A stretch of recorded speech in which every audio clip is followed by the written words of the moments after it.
Thank you. It's nice to be here. It's relaxed. They may interrupt you to ask questions. They may laugh at your jokes. They may not laugh at your jokes. It's all very easy flow. Well, I guess you primarily wanted to know what my baseball career was about. Yeah, no, we can talk hunting and fishing too. Okay. Well, I'm a little better at that. A lot better, in fact. Well, I'll go back a little bit and start with my high school. I played ball at Bemis Point Central School, and from there I graduated in 1948. In 49, Frank Gore had me sign up with the Philadelphia Phillies and the Detroit Tigers. I ended up with, actually. I signed with them. And from there I went to North Carolina for spring training, Southern Pines. With Jamestown? Yeah, with Jamestown. Whereabouts in North Carolina? Southern Pines. And spent spring training there. From there, they farmed me out to a little town called Dun Irwin in the Tobacco State League. Oh, gee, that was Yeah, fun. and I played ball there for about a month. I pitched 5 games. I remember that. I won 2 and lost 1. I remember that was my record. And then my mother broke her back in a car accident, and I came home, and that was the end of my baseball career, really, as far as professional baseball. But I came home and played ball here. Met this guy many times, and you too. But I played with Walt Brown, Ellie Norton. Now, when you signed with Bradford, you have to break that contract? Yeah, How did yeah, you do that? yeah. Well, Johnny Pollock, he was the one that wanted me to play with or sign with the Phillies. He was a scout for the Phillies. And I wanted to play with the Falcons, because it was, right here, hometown. So after I'd signed, I went down and talked to Johnny, and he says, well, we'll work something out here, which they did. They dropped the contract, and I signed with Jamestown. That was the extent of my baseball career, really. No, What were they year was thinking that? That was 49. 49. Yeah. Were the Phillies going Bob to Shockey was the manager, I remember, of the Falcons when I played. Where were the Phillies going to send you? Do you have any idea? Were you going to No. be in the NYP No. League, Pony League? Were they with Yeah. Bradford in those days? I think it was, what was Olean? Oh, Olean? Yeah. I think it was Olean. Olean. Yeah, I believe so. Yeah. But, not being a player, I ended up meeting a lot of players, professional players, and made a lot of good friends. Through one trip to Florida in 1983, I met a fellow by the name of Kevin Gross, who stayed in a little efficiency apartment next to where I was with my wife. And you probably all know Kevin. He's a pitcher now with the Los Angeles Dodgers. And he had a good record this year, real good. I met him in 1983. I was down there fishing on a dock, and this big, tall, gangly kid come out next to me, and he's fishing, and I'm fishing, and I said, "Where are you from?" And he says, "I'm from California." And I said, "Well, what are you doing? Don't you have any sun in California?" I said, this was in March. I said, "Don't you have any sun in California?" He said, "Sure." He says, "But I'm down here." He says, I'm a pitcher with the Phillies. Well, they just moved him up from the Winter League in South America. That was his first year with the Phillies. And we became real good friends. And from that day on, we spent a lot of time fishing and hunting together. And he still comes here just about every year, fishes, and he brings people with him. I brought a picture with to show you guys. This was in '85 when he came up. He called me in May. He said, "Don," he said, "do you mind if I come up and bring some fellas with me this year to go fishing?" And I said, "No." Well, he brought 7.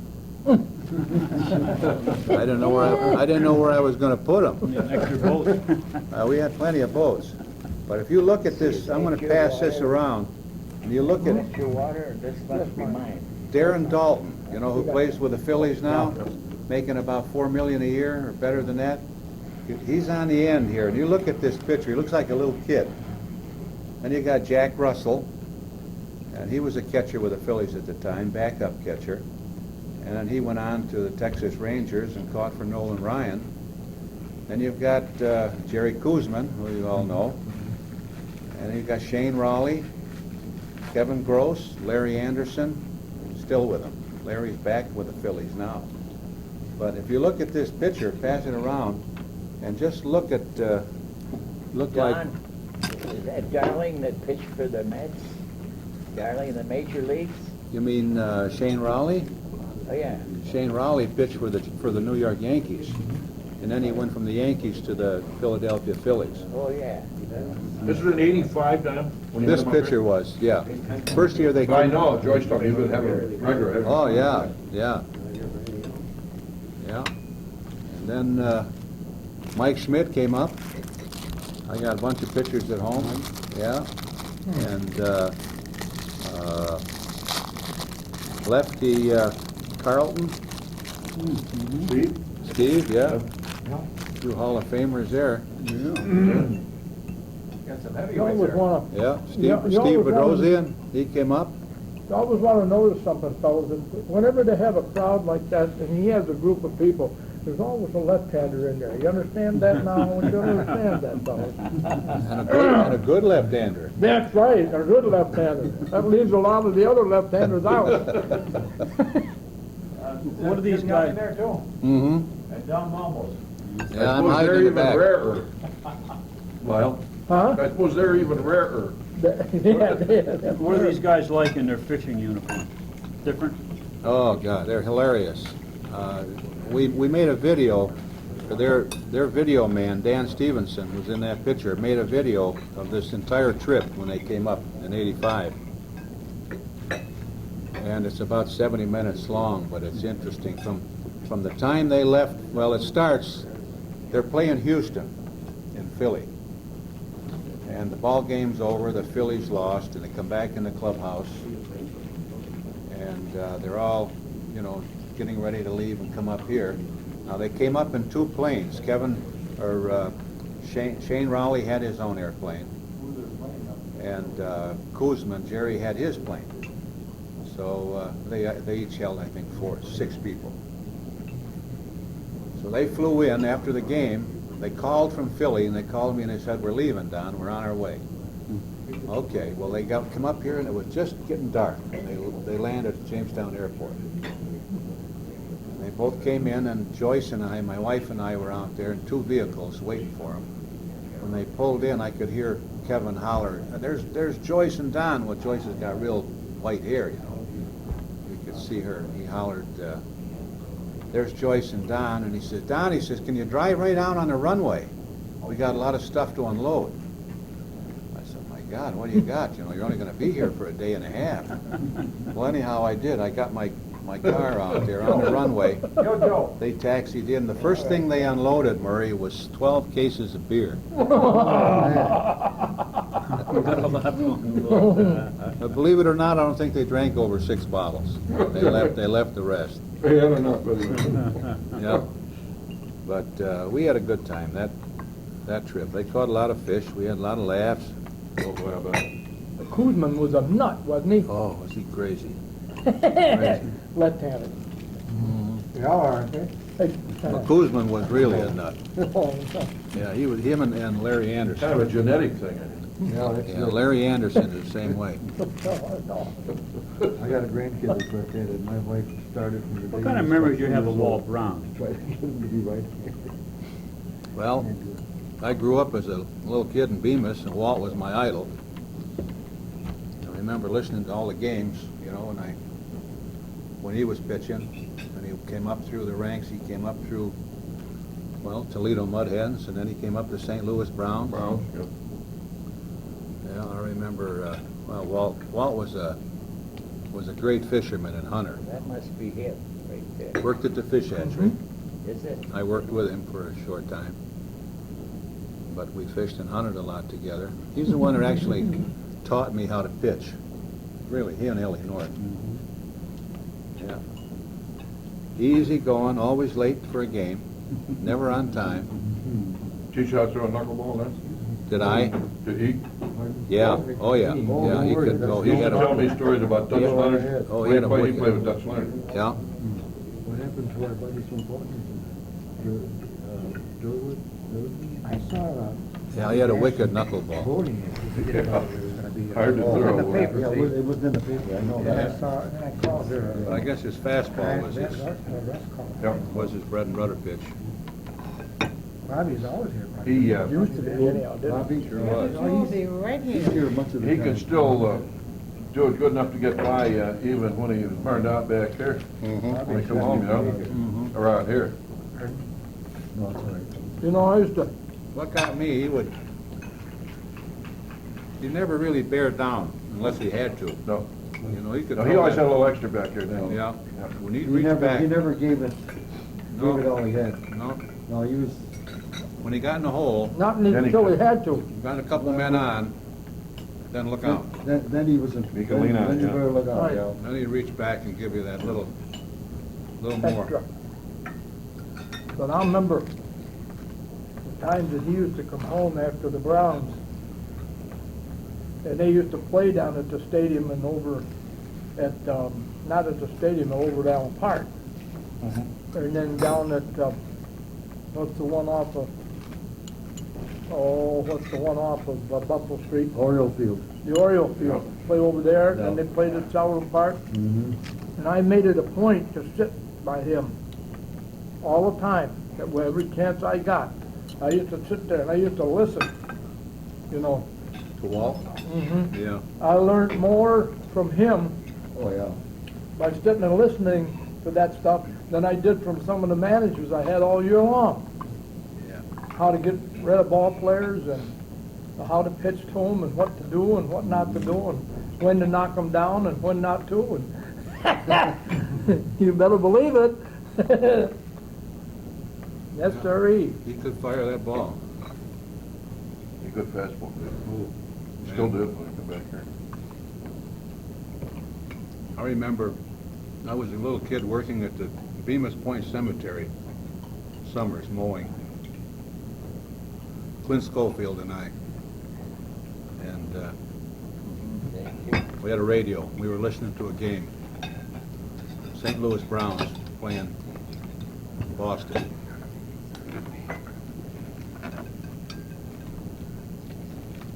The pitcher got knocked out for St. Louis, and they put in Brownie, Walt. Ted Williams came to the plate. Bases loaded. God, we stopped mowing like right now. Oh, yeah. We're sitting there. Gotta listen, Oh, yeah. come on, Walt, come on. First pitch. There it goes. It's gone.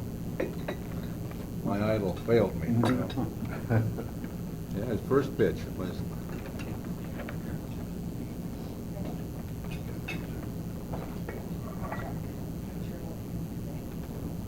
But he loved to fish. I think most of those players love to fish. Yes. These baseball Time players. to relax. Yeah. The Walt, it was after he finished his career in baseball, he got involved over the fish hatchery, right? Mhm. He came back and he went to work over there. Mm-hmm. Yeah, he worked there. Well, he retired from there. Did he? So he stayed there a number of years? Oh, yeah. Yeah, I worked with him there for a couple of years. Did they play the same place they are now at Bemis? When Walt pitched? Yeah. They Where did. did they play their ball Yeah, games at yeah, Bemis? right by Right by the across- back of the yeah. school, Mhm. or the bus garage there? School. Yeah, but when Walt pitched, they had a field up in Ellery Center, another field up there. Yeah, huh. When you signed with Bradford, you remember what you signed for? Mm-hmm. Where's Yeah. that grin? Yeah. It was $200. Let's see now.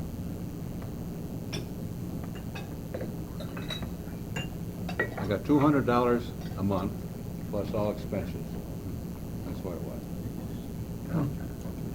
Bet these guys in the picture laugh when you tell them that, huh? Dick Fortune, you remember Dick Fortune from Niagara Falls? He signed the same time. They gave him $500 a month and a new Buick. I roomed with him for a What while. year was this? 49.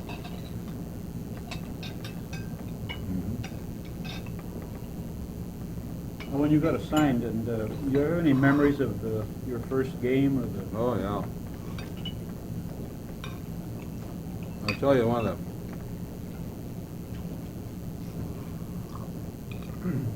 We played an exhibition game against Durham, North Carolina, Class A.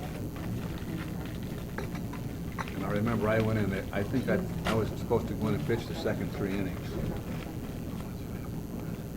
They had a guy down there named Churchill. I think he'd been with them for about 15 years, never gone up, but he could hit the ball, you know, just ungodly. A good hitter, long ball hitter.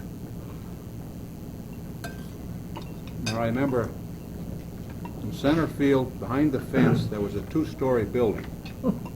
And I remember on top of that 2-story building, there was an American flag. And I remember when the ball that this Churchill hit off me went over that flag. That's an awful feeling. Oh, God. Welcome to pro ball, huh? Yeah.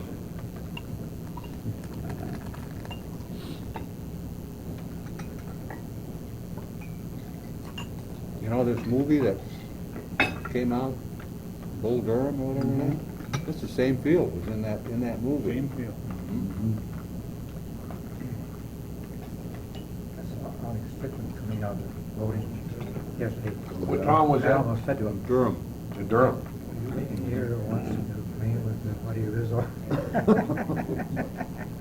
I didn't. You mean, did I make an error? Yeah. You've been back, I John? saw him. You were telling about it. You ever been back in? Well, my daughter's a Reminds me doctor of- down there Or now. reminds me Yeah. of- Yeah, she's working at Glasgow Pharmaceutical Company now in research, but she was at Duke for quite a while, and I went down. I never went back to the ball field. It's really grown all down around that area. Oh, God, it's Amazing. unbelievable. Oh, Raleigh, Durham, oh, Chapel Hill, that whole area Yeah. is just unbelievable. yeah, it really has developed. Play basketball with him. She lives in a little town, Yeah, Cary, he was a just little younger outside of than Durham. Ah, yeah. He was a year or And, two. Right, later. which one? Graduated. 39. Do you have any memories of spring training with Jamestown? Some of the players over there? Yeah, you know Dan Dalecki, who I worked with, the conservation officer? He and I went down together, that's how I met him. He was a catcher. He's on. He was a catcher for Salamanca. What happened to him professionally? He went to a little town called Mount Airy. Yeah. And North Carolina. Yeah, that was in the Tobacco State League too. Right by Pilot Mountain. I played against him one time down there. What kind of accommodations did you have? Did you stay with Oh, God, family? that Did you was stay at the awful. Y or what? No, I remember when I went to Don Irwin, I had one room, one light, full of cord. It was a bed and a nightstand. I remember I had some passes for, I had to eat at the same place all the time. It was a diner, Greasy Jack's or something. And I got free passes for haircuts. I remember, that was a bonus. Got little tickets. I want a haircut. Yeah. That was quite an experience. The ball field was terrible. It was behind the high school. I remember the locker rooms. You had to run about a quarter of a mile from the school to the ballpark. It was unbelievable. Traveling old bus? Yeah, yeah. Oh, God. Big low and everything. Makes you appreciate working at Oh, home. yeah, doesn't big- it? Yeah, yeah. Yeah, On the bus. oh, It was an old beat up bus. Trade off. Yeah. He went into Barbary. I'd take some of these guys And, around here that are bitching and complaining about the facilities they have here. Yeah. Take them and put them down in there someplace. Remember the They manager? die down there. You remember who was the manager? I'm trying to think. Former ball player? Yeah, he was. Yeah. That's like your umpiring room that they had at Olean. Yeah. Holy He was a Christ. big league player. He was, I think he got up to maybe AAA or the little guy. He was an infielder. Now, do you think- You get into candid I conversations know. with these guys, and when they come up, you know, what's their feeling of the future of baseball and all this stuff? You get any feeling There's a from house on that? the corner, remember where you lived? Not really, not about baseball. They don't talk much about baseball. I think when they're up here fishing, they just want to get away from it and have a good time. They're not worried about the game or which direction No, it's going in? no, they never did. They did a lot of joking back and forth with each other, you know. But they never talked serious stuff about the game. I tried to pry it out of them a few times, and it was like pulling teeth. Geez, I never forget the time Averson, I was always after Averson, he had study ball, and he had a habit, when he would come in, everybody would play grab ass in the back. Whenever big one had a study ball, his approach was like, come up to him, thank you. But I would have liked to got Lasorda up here last year. Well, it may happen sometime. Yeah, he's still, Kevin, he just wrote with me. I'll have one. You want to He's heat it? doing a lot of duck and goose hunting. With ice cream on it He like said it would be this? nice, don't Oh, you? sure, it's great. So, Just drink? his plan of attack and getting things to calm down in the study hall was to pull open the center drawer of the desk and slam it. So Avers and I had really carefully plugged Well, it was a lot of fun anyhow. front of the ladies. On the edge, you remember how it was raised? I said, yo. He couldn't slam the drawer. No, but that was when you, that's when you wanted to Still play ball. alive. You Yeah, didn't give a It damn was whether you got interesting. paid or not. He never That's missed right, a beat. that's Just right. as long as you had the Oh, you turned uniform around, on, you yeah. went and played, and that was it. Yeah, Pay was secondary. yeah. I mean, couldn't get him to do it today, though. No, no, not today. We were kind of practical jokers. I remember that. Dick Fortune, I remember, was the highest paid ball player on the team. You see. Steve Badlick, remember him? He was a catcher with the 35 years. Falcons. Between kids Dick who are Eaton. malicious. Dick Eaton was the and first those that baseman. just go to the devil. You can laugh at them, but. Jamestown had a good those that team are that malicious, year. That's a different thing. That's huh? right, that's right. Yeah. And then, So when you played high school, Yeah, what we were teams did playing. you play in the area? Oh, we played Yeah, Mayville, we did. played Fortunately, it didn't ruin Southwestern, us, but we played God, was that up in that school? Brockton. Where they had a platform? Ripley. Don't you remember? Sure, Sure. sure. Yeah. Sure. I forget They the sat up number there for a was. long time. Oh, yeah. We played Frewsburg. That's how I met Bill Cash. 57 now last year. We were playing against Bill. There was old fashioned seats where you could sit We down. played Faulkner. We played Faulkner too. 112, you know, oh my God. And these guys, Frank, Paul, they used to Silver Creek. sit out in the hall, a lot of them. And then sit in the bell ring and they turn into ball seats. I was supposed to keep the attendance, you know. Yeah, there were some good ball players.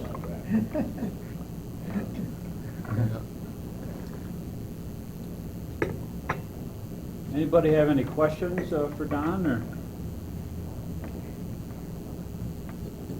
Yeah, Don, did you ever play Babe Ruth?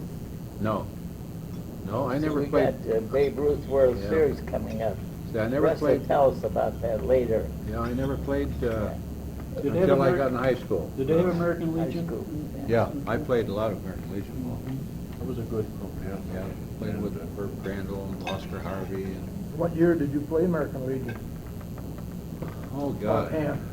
had to be, 46, 7. yeah, well, it was, You can't play after 16. it was, I mean. yeah, it was after that. It was after that. It had to be, Did you play with Carl Alvin, Don? yeah, Carl was a pitcher. Carl, we played American Legion ball together. Yeah, yeah, yeah, that's right, I did, Carl Alvin. Yeah. Don, do you have a favorite, either in the National or American League, in the majors? A player? Player? Oh, yeah, a very, very close friend of mine, Kevin Gross. Kevin Gross. Yeah, Who's he with now? He was with the Dodgers. Oh, yeah. Pitcher. Yeah, Right-hander? yeah, that's him, Yeah, right there. I I see Yeah. that. Yeah, he's a very close friend, very close friend. Do you still come up, Don? Yeah. Go fishing? Will he be pitching next year? Oh, yeah. I hope if they're playing. So that's what I mean. Yeah, yeah. He, tell you a little story about Kevin. When he got married, he invited Joyce and I, my wife and I, to his wedding. And he lived in a little town in California, Chino, California. Well, he was getting married in October, right after the season. And Thank you. he called me on the phone, and he said, Don, he says, you and Joyce come out and you stay with us. He said, and then you and I can go duck hunting. He said, and goose hunting. He said, you come a week early. He said, we'll go duck hunting and goose hunting for a week. And I said, geez, that sounds good. And he says, you know, I'm getting married on that following Saturday. He said, at 3 o'clock. He says, hell, we can hunt right up till 1 o'clock. Never forgot that.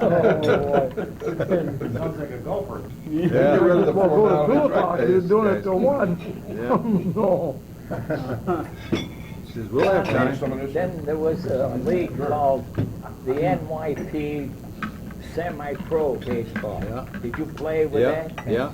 With Yeah. Bemis? Yeah, sure did. We played Ludlow. Do you ever remember, was you there the time that you played Bradford, and I had to put the pitcher out of the game? You recall there was a big rhubarb. Here's what I happened. remember. The pitcher for Bradford got mouthy. I Yeah. put him out of the game. Yeah. So he goes and sit down on the bench. Uh-huh. So I called time and go over and I said, hey, you're an offender. You don't belong here. You're out of the ball game. You can't sit here. Get out. He looked at me and he says, well, where am I going to go? Well, I said, I don't care where you go, but you don't sit here. You're out of the ball game. Now get out. He looked at me and he says, well, all right then. If you're big enough, let's see you take me out of here. Hey, I said, I went to school to be an umpire, not a boxer, and I learned something in a case like this. I don't have to fight you, so I call the manager over. You're the manager for Bradford. And I said, this guy's giving me a hard time. I put him out of the game. He can't stay here. He's got to get out. Well, what did he tell you? He told me if I'm big enough to get him out of here. I said, I don't have to fight him or nobody else. But I said, I'm the umpire of this game, and I know what to do in a case like this. It's that you either get him out, you're leading by 2 runs. I'll forfeit the game to the other team, give them 9 points, and you nothing, unless you get him out of here. I'm not going to fight him. He went over, grabbed him by the arm, he put him out of the game. This was at Bemis Point. Would you recall of anything like this? I don't really. No, well, it must have been, Yeah, you were pitching hay or something. could be. When did you get involved with the Conservation Department then? How'd that all come about in your life? Well, I went to work at the Bemis Point Hatchery summers when I was in school, and then after I got through playing baseball, I went in the service. I was in the Navy for 4 years, and when I came back, I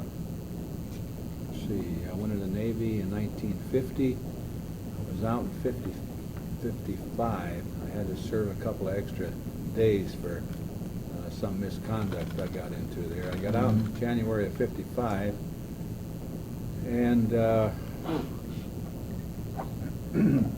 took the test, civil service exam for conservation officer in 55, and I got the job in 56.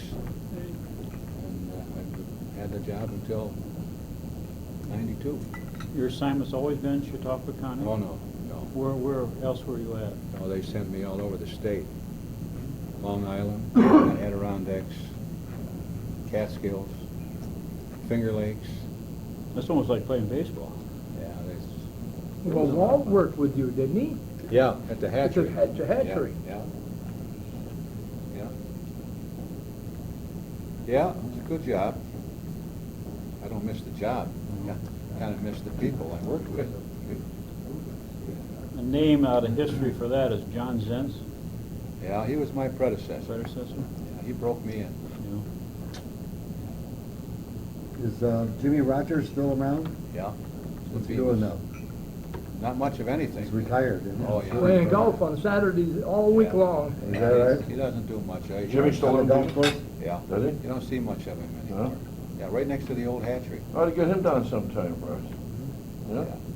He would have some experiences to talk about, especially. Well, him and Ellie I'll never Norton. forget when he and I were officiating the ball game at Sherman. I saw Ellie Norton yesterday. Ellie's the one you should And, get here. Yeah. Very few people know how far Ellie went. Yeah. You know, he went right to AAA, and then he pitched the Little World Series for the Yankees and won it. Yeah, in Amsterdam. Yeah, he would be a real good one. We're gonna try to get Ellie here in December. He's a good one. Yeah. What's his last name? Norton. Norton. Norton? Yeah, Charlie. You know Charlie, his brother. He was married to He Rosemary. had the business machines, he sold business Yeah. machines there on 3rd Street. Yeah, you know On him. West 3rd. Norton and Yoke. Norton and Yoakum. Is that it? I may know if I see him, I just can't put it in. Anyway, he and I were working a ball game at Sherman basketball, and they were playing Erie Strong Vincent, which they had no business playing because Erie Strong Vincent was a Pennsylvania school Class A, and Sherman was a New York State Class C. You know, I mean they had nothing. Yeah. They had nothing to gain by beating them. You know, and of course Sherman was loaded that year. They were really loaded. Yeah, Brocious then? Harry Brocious? Well, no, it was Westerly. Yeah. Yeah, Okay. I think Wesley, I think, was just starting off. Just starting off. But anyway, Good call. before you know it, they were 12 points ahead, and Sherman, you know, and Erie never came close to the game. But right after the game, they had a busload of guys. They must have been seniors at Erie Strong Vincent up in the bleachers, and they were throwing. Every time we go down there, they were throwing pennies at us, you know. Yeah. On your back, you Yeah. know. Yeah. Just to let you know that they didn't like some of the calls we were making. And after the game, we went up, you know, you always have to check the scorebook. And this is one of those old gymnasiums where they played in the auditorium, you know. You had to stand up, you had to get up here and you hold your neck up to see that you have to check the scorebook before and all that stuff. And there were about 12 of these big seniors, right, semicircle around Jimmy Rogers and I. And they were going to make sure that, you know, they're going to give us a rough time. And all at once, Jimmy was all engrossed about what was going on the scorebook, you know. And I was watching these guys piling in there. All at once, I grabbed Jim with one arm, and the two of us, we walked right out and made it look like, you know, otherwise, we just stayed around there. We were probably No trouble. What year, Marion? Oh, I can't remember. It would have to be way back in the 50s, sometime in the 50s, I'm sure. I think one of the nicest experiences I ever had was in 1988, Kevin Gross made the All-Star team. And the All-Star game was in Cincinnati. And he invited my wife and I to the game. And we stayed at the Regency with him and his wife and all the other ball players from both leagues, American League and National League. And they treated us like king and queen. We had dinner with them. We went to the ball game with them. We sat with the ball players' families. It was just a great time. After the game was over, they had a ballroom all to themselves, the players and their wives, and we just had a great time. I met all the ball players on you know, the National League and the American League. You ever say what it was like playing with Tom Lasorda? Oh yeah, he loves Tom Does he? Lasorda. Yeah, they get along real fine. In fact, I just told Russ when I came in, Kevin was going to come up and fish this year, and he was going to bring Lasorda with him because Lasorda loves to fish, and they couldn't make connections down in Montreal, so they played in Montreal, and they had a day off, and they were going to come here, but they couldn't make plane connections. He called me from Montreal. But that trip that my wife and I took down there, and then to top it off, each ball player gets 4 baseballs signed by both teams. In other words, the American League, all the All-Stars sign, they get, each player gets 4 balls. Yeah, that's great. And Kevin gave me one of the balls Wow. That's wonderful. with all the players, you know, and I'm trying to think of the manager's name that year. Whitey Herzog. Yeah, he was the manager in '88 of the All-Star. And on the when we went back to the hotel that night, my wife sat with Herzog. And That must have been. yeah, she was. Oh, it was really a good time. I mean, when I think about all the stuff they talked about, Lance Parrish was a great friend of Kevin's. They hunted and fished a lot together. And Kent Urbick, you know, he was a crazy guy. Parrish was a catcher. Yeah, yeah, he still is, yeah.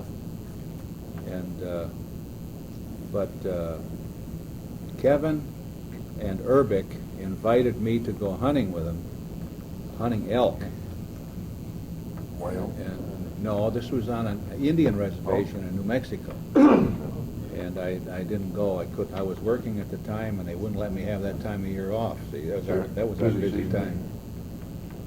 But it was an opportunity I missed. Made a lot of good friends. Yep, had a lot of good experiences. I used to go to all the spring training games at Clearwater with the Phillies. And when Kevin was there, I'd go to a game, you know, and he'd, come on, and I'd jump over the fence and sat right in the dugout with him. Then finally, Dallas Green was there one year, and he said, Don, he said, you better not sit here. We're getting a few complaints, you know. I said, I don't care. But then they gave me a press card, and they had a little bleacher off to the side where where the press would sit. So I'd go over and sit there with my little press card in my baseball hat. Take a copious notes. Everybody else had cameras except me.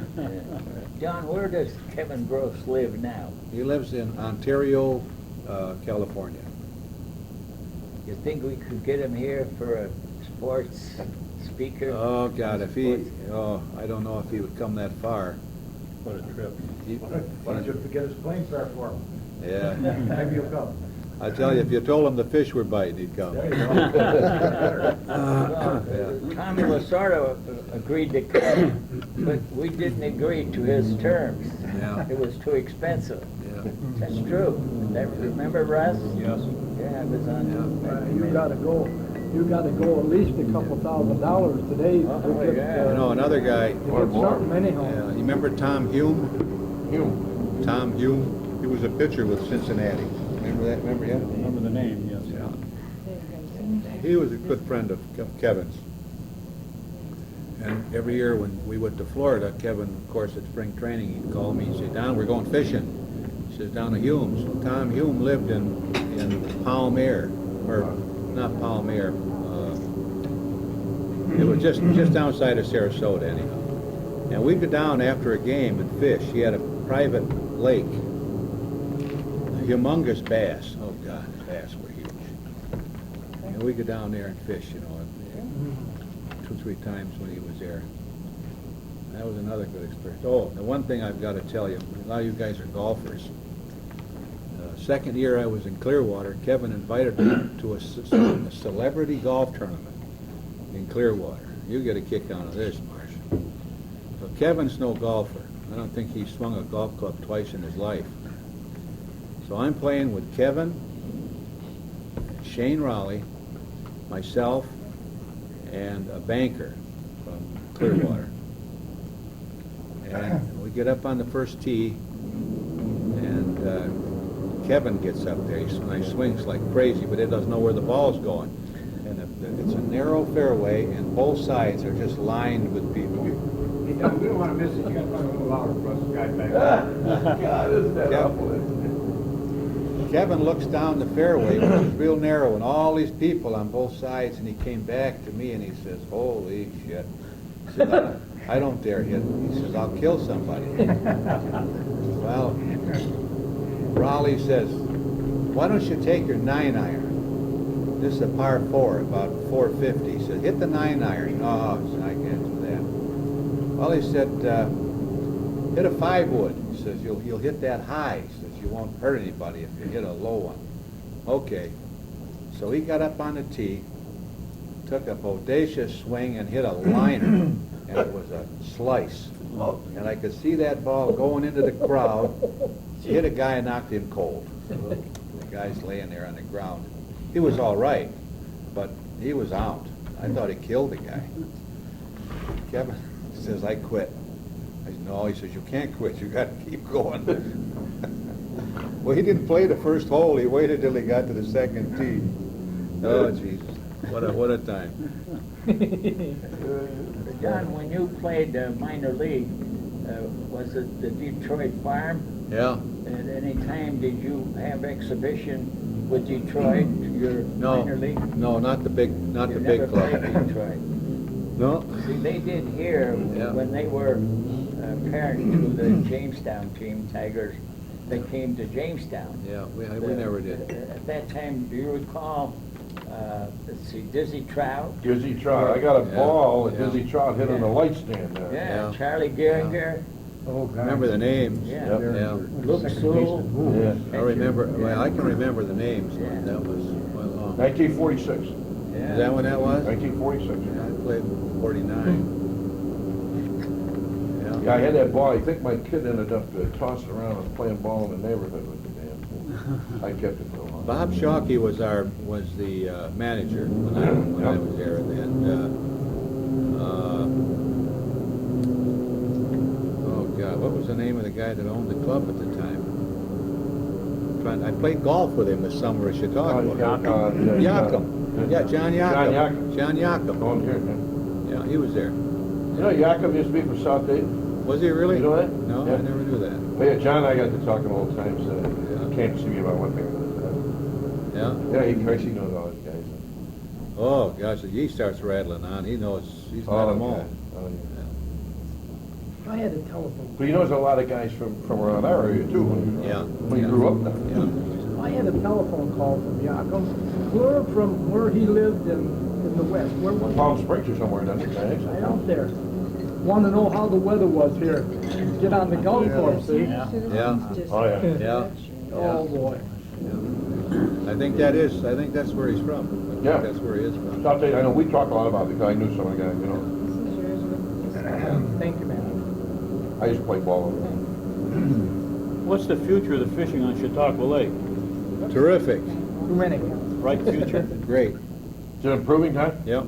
Good. Your muskellunge fishing has been way down due to a disease called red spot. And about 3 years ago, the state increased the size limit on muskellunge to 40 inches to try to, the population was dropping due to this red spot. So they wanted to put a high take limit, size limit on the fish to save what breeders they had. Hopefully that would help, and it has. Yeah, that's good. In fact, yesterday I took Danny O'Neill fishing, and we caught a bunch of walleyes, but we were right up off Warner's Bar, and we're jigging out there, and Danny says, I got the bottom. Oh, yeah. I says, the bottom's moving if you've got the bottom. The hole is giving it one of these. I said, Danny said, his exact words were, holy shit. And the reel is going.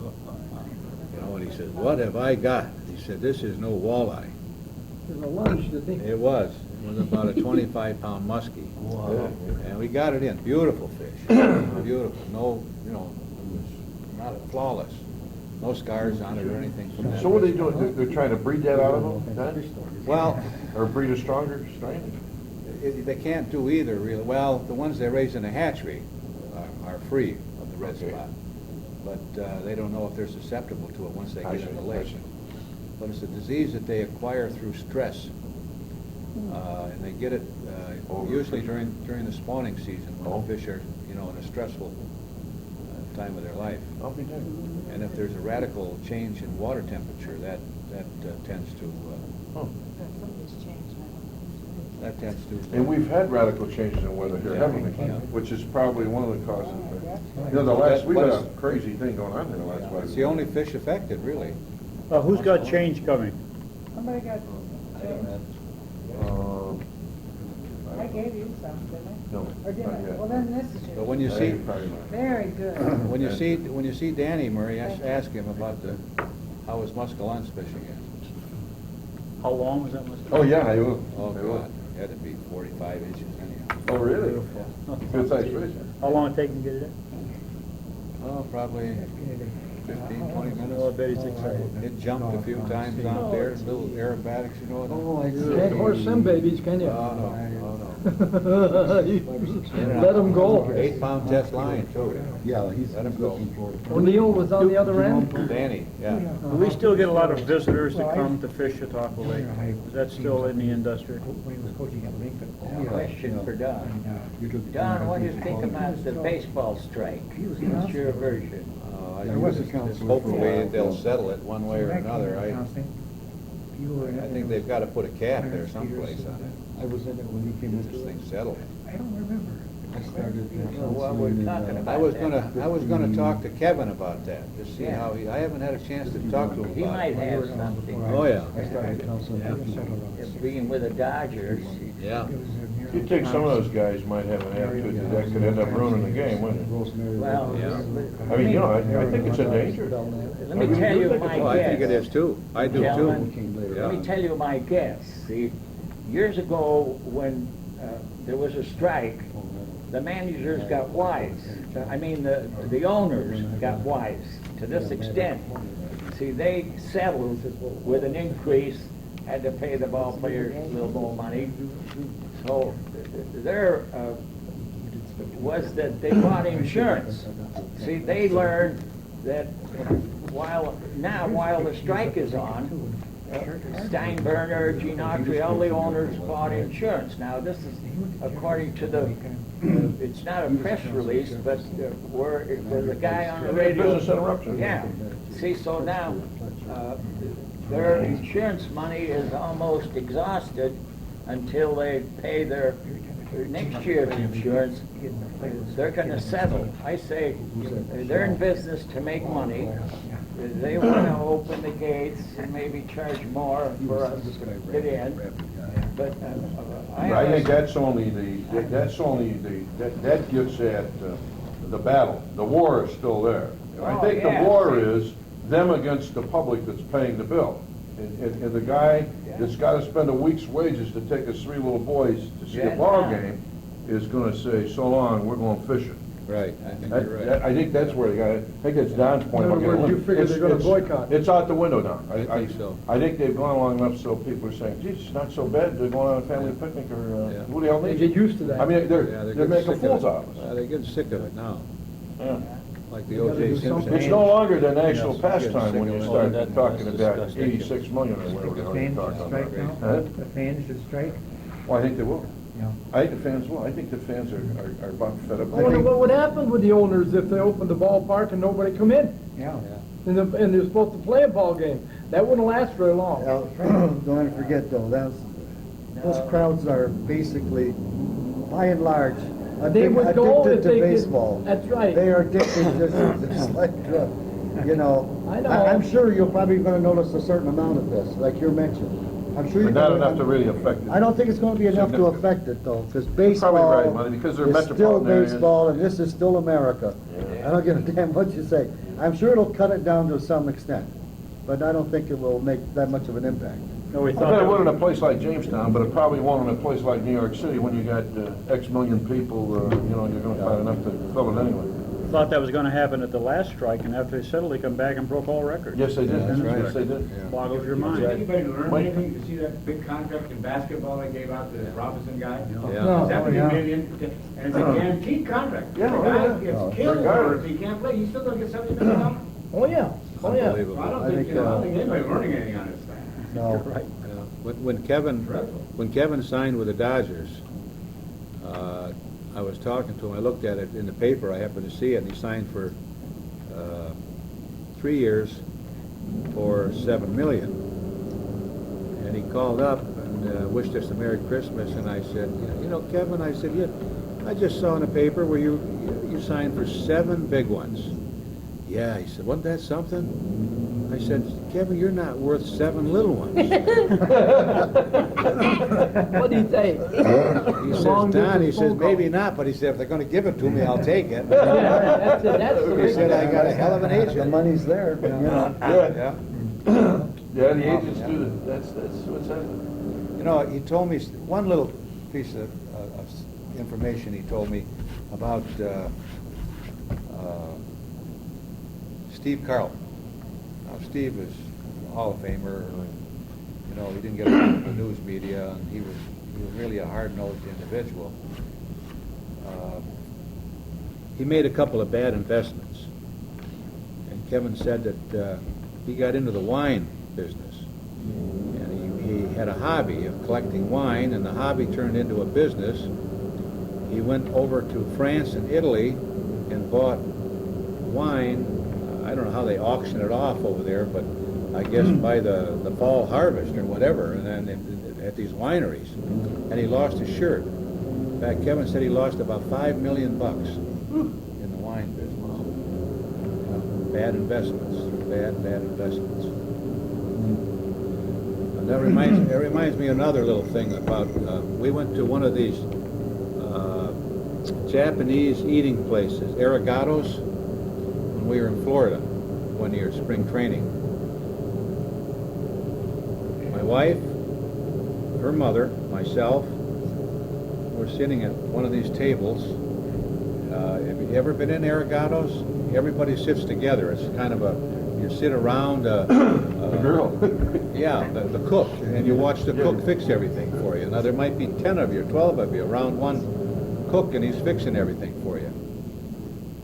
Well, this guy came and sat next to me, and then you know, there was 3 or 4 more people, and I kept looking at the guy on the end, and I said, geez, that guy looks familiar. Well, it was Don Sutton, pitcher. And it didn't ring a bell with me at first. And the guy next to me looked familiar as hell, and I said, geez, I should know him. Well, we were eating, and right behind us at a table was a guy with his wife and his about 6, 7 kids. And he's smoking. And the guy next to me turns around and he says, do you mind putting out that cigarette? And the guy looked at him and thought he was joking.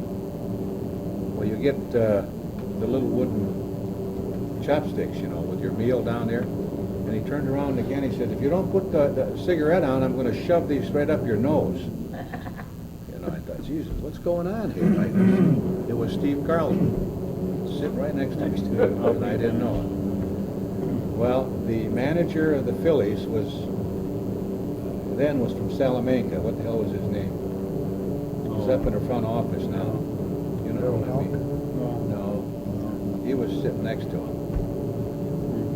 I know what you mean. You know who I mean? Yeah. Anyhow, Can't think of his name. the way it ended up, the family behind us, the guy that was smoking, got up and left. They left their meal. He was embarrassed. He just got up and took off.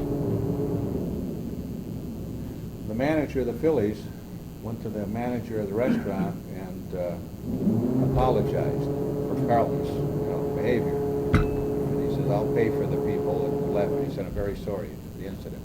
Then he came over and talked to Steve. He says, Jesus, what the hell is wrong with you? He says, every time we go out, you got to create a problem someplace. You know, it's right next to us. But that was another little incident. He's a real oddball, huh? Well, he just didn't get along with anybody. Left-handed. But he took care of himself. Softball. Yeah.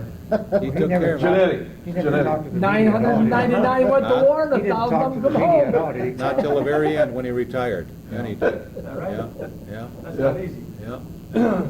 Sutton, you mentioned, I think he's the last 300 winner. Didn't he become a 300 winner just He may have. 2 or 3? I think he was the last 300 game winner. I remember Steve telling me that the way he exercised his hands. Yeah. He had a barrel of rice. Now this sounds kind of screwy, but he said he would put his hand into that rice and just work it down in, just work his hands into that rice, right down to the bottom. And he said that's the way he exercised his fingers and his wrists, his hands. Did you ever hear of that? Yeah, to strengthen them. Yeah. Yeah. Never heard of it before. No, but the resistance you get, it makes sense. You really- Paul Owens, yeah, Paul Owens. Remember him, Phil? They say he could take it. Remember Paul Owens from Salamanca? Oh, yeah. Loosen and cover. Yeah. The big swag. Yeah. We had him here. Don, you He think was the- one of our speakers here. The a month ball and a half ago. today that they use His dad. is more live, Powerful. it can be hit by them. Oh, I don't know. I don't know. Well, I think we- They sure go. Yeah, I have some. When you see guys hit them out of the ballpark today, Well, Unbelievable. according to statistics, they see the ball makers make it more tighter now, yeah. and it's more lively, the ball. And the pitchers don't like it, but the batters like it, and the fans like it. So they're going to keep it that way, according to the committee report on the live baseball. Did you recall when they tried yellow baseball? Yeah. Well, For night ball, wasn't it? Yeah. Harry, this guy was the guy that, in this league down here, that up down there in Second Street, up above Post Journal where it is now, was in there with a little pan, a pie pan, with this yellow stuff in it, and there he sat, rolling the white ball in the yellow, and he took him down to the stadium and worked on it. They played with him down there one night, and they went over pretty good. After dark at night, you could see them better. But evidently it didn't Asterisk in the materialize. rule book for, Yeah. Well, you know, that's true in golf, as your eyesight starts to fail, you know, that yellow ball Yeah. is a little, no, I think it is. You don't see it. Yeah. I don't know. The one I hate is the orange one. Oh, the orange one, I know, but the yellow one, Yeah, the but I yellow think one. it's just a tradition of golf and a white ball, and guys are sort of against it. I think they're neat, but you don't see many guys playing them, and they're hard to buy. You don't see a lot of them around. You don't see many of them in pro shops. You'll see them in discount stores and golf shops elsewhere. Yeah. well, fellas, some of you have 1:30 tee-off time. I do, yeah. Thank you for coming. Don, thank you very much for sharing with us. Well, thank you for having me. And on Thank you for the meal. 14th of December. Happy Thanksgiving. Drive careful, Thank you. gentlemen. Thanks, Ron. Thank you, Don, Good very time. much. We appreciate it. Great.